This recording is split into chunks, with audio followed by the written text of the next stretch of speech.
Definition of economics by Adam Smith. Economics is the study of the nature and causes of wealth of nation. Economics studies the exchange of physical wealth produced by a labor.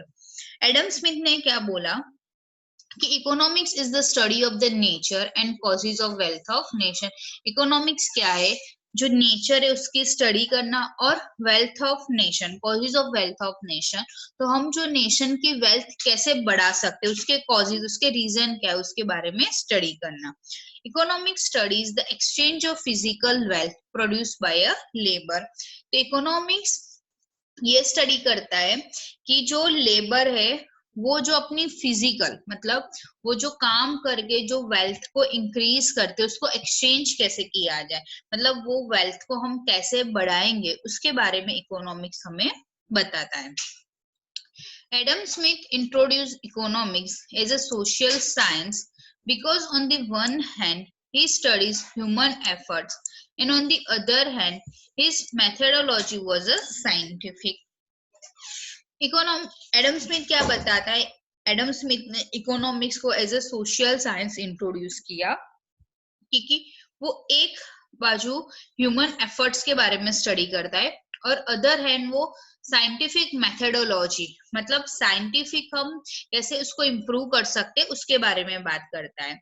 Since the time of Adam Smith economics was studied as an independent science and not as a part of a general philosophy. जब भी Adam Smith ने economics के बारे में पढ़ा तो उन्होंने एक as a independent science, that means economics as a independent subject से स्टडी किया. उन्होंने जनरल फिलोसॉफी समझ के इकोनॉमिक्स को स्टडी नहीं किया था. In a way, he talked about human welfare on in his book. और उन्होंने अपनी वेल्थ ऑफ नेशंस बुक में किसके बारे में बात की थी? ह्यूमन वेलफेयर, कि किस तरीके से ह्यूमन की जो लाइफस्टाइल है कैसे उसकी वेल्थ और ये सारी चीजें बढ़ा सकते, उसके बारे में उन्होंने बात की थी. सेकेंड डेफिनेशन है definition of economics by Alfred Marshall. Alfred Marshall ने क्या बोला? In his book principle of economics published in 1890, Alfred Marshall defines economics is the study of a mankind in the ordinary business of life. It implies that in everyday life, people usually seek material well-being. तो Alfred Marshall ने अपनी book 1890 में publish की. उनकी book का नाम था principal of economics. और उस बुक में उन्होंने क्या बोला कि इकोनॉमिक्स क्या है? Economics is the study of Mankind in the ordinary business of life. It means economics मतलब जो पर्सन है वो अपनी ऑर्डिनरी बिजनेस लाइफ में, मतलब जो ह्यूमन है वो अपनी ऑर्डिनरी लाइफ में क्या क्या ट्रांजेक्शन्स करता है, किस तरीके से अपनी लाइफ को वो फ्लोरिस्ट करता है, उसके बारे में उन्होंने लिखा है. It implies that in everyday life people usually seek material wellbeing. और उन्होंने लिखा है कि जो भी ह्यूमन है वो अपनी नॉर्मल एवरीडे लाइफ में जो भी मटेरियल्स है, दैट मीन्स जो फिजिकल चीजें है, उससे वो अपनी जो लाइफ स्टाइल है, वेलबींग है, उसको और अच्छे से करता है. तो दैट मीन्स उन्होंने बोला कि इकोनॉमिक्स क्या है, अल्फ्रेड मार्शल ने, कि जो ह्यूमन है वो अपनी एवरीडे लाइफ को कैसे फुलफिल करता है, कैसे अपने सारी चीजों को यूज करता है, उसका जो साइंस है, उसकी जो स्टडी है, उसको हम इकोनॉमिक्स बोलेंगे. Thus, this definition identifies economics as the study of everyday activity of human being and seek to explain how well-being is attended from a material consumption. तो उनकी डेफिनेशन से क्या आइडेंटिफाई होता है कि इकोनॉमिक्स क्या है? ह्यूमन बींग्स की जो एवरीडे एक्टिविटी को स्टडी करना है और उसमें से वो किस तरीके से वो मटेरियल जो चीजें वो अच्छे से कंजम्पशन करके उनकी लाइफ को और वेलबींग कर सके, दैट मीन्स वो लोग अच्छे से अपनी लाइफस्टाइल फॉलो कर सके. This definition is narrow as it talks only about a material consumption or material well-being, yet it is important as it keeps human well-being at the center of the human activity. जो Alfred Marshall ने definition दी वो कैसी थी, narrow थी, क्योंकि उन्होंने सिर्फ material consumption और मटेरियल वेलबींग की बात की। यहाँ पे उन्होंने सिर्फ ह्यूमन वेलबींग, उन्होंने ह्यूमन एक्टिविटी को सेंटर में रख के सिर्फ ह्यूमन वेलबींग के बारे में बात की, इसलिए उनकी जो डेफिनेशन थी इकोनॉमिक्स की वो बहुत ही नैरो थी।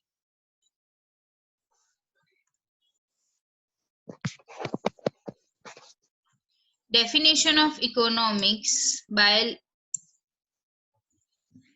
Leonard Robins. रॉबिन्स की डेफिनेशन क्या है, any field of science deals with the problem questions and economics deals with the questions.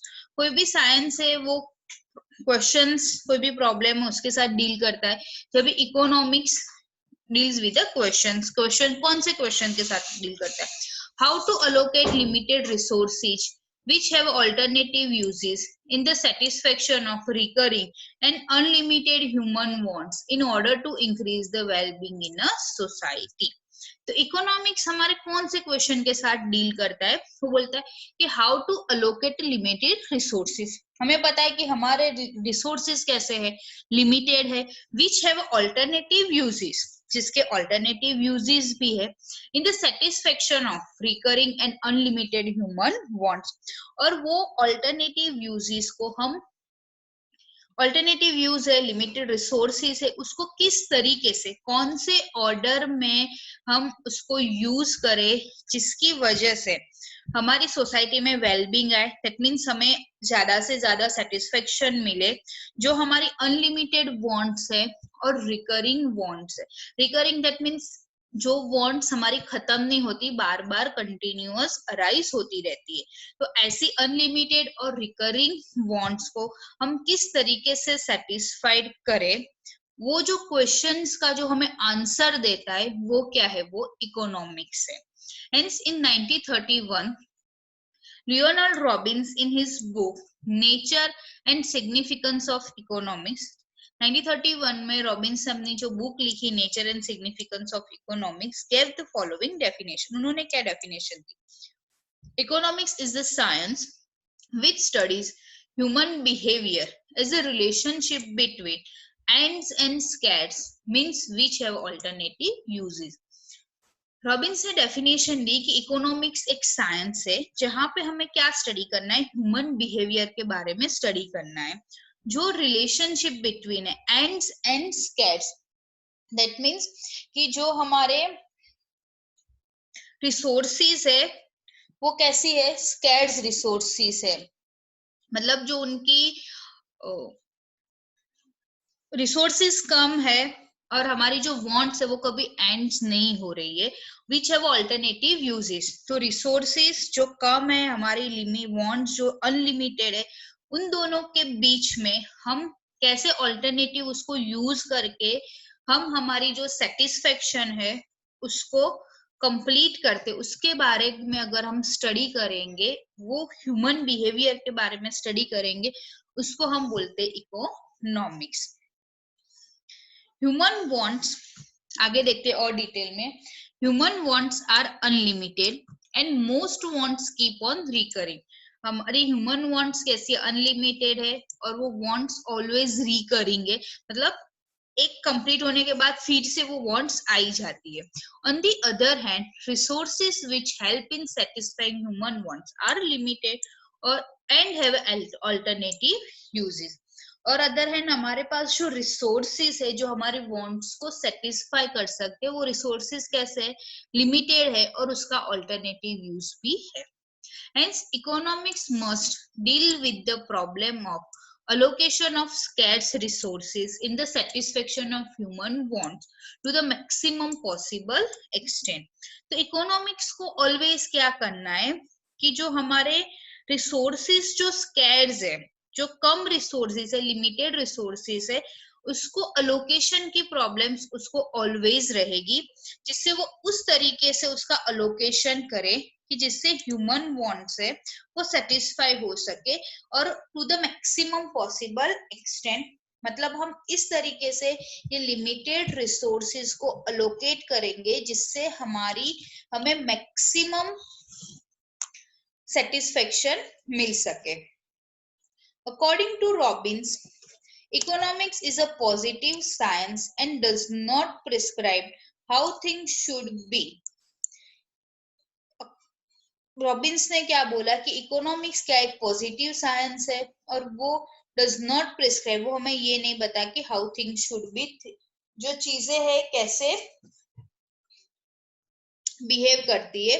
It studies how human being behaves, उन्होंने चीजें कैसे बिहेव करती है वो नहीं बताया, लेकिन ह्यूमन बीइंग कैसे बिहेव करता है उसके बारे में स्टडी करती है। And does not deal with how they should ideally behave, और ये भी नहीं बताया हमें इकोनॉमिक्स ने कि हमें कैसे आइडियली बिहेव करना चाहिए। Hence economics does not deal with norms and this is not a normative science. तो वो बताता है कि वो कोई नॉर्म्स के साथ, मतलब कोई रूल्स के साथ डील्स नहीं करता, और वो एक नॉर्मेटिव साइंस नहीं है, मतलब नेगेटिव टाइप या कोई फिक्स साइंस नहीं है, वो कैसे कीप चेंजिंग रहता है वो साइंस में, और एक पॉजिटिव साइंस है। उसके बाद लास्ट डेफिनेशन है आपकी, definition of economics by Paul simulation, Paul Simulation. In his book Foundation of Economics Analysis, published in 1947, Simulation defines economics is the study of how people and society end up choosing, with or without the use of money, to employ a scarce productive resources that could have alternative uses, to produce various commodities over a time and distributing them for a consumption now or in the near future among various persons in the society.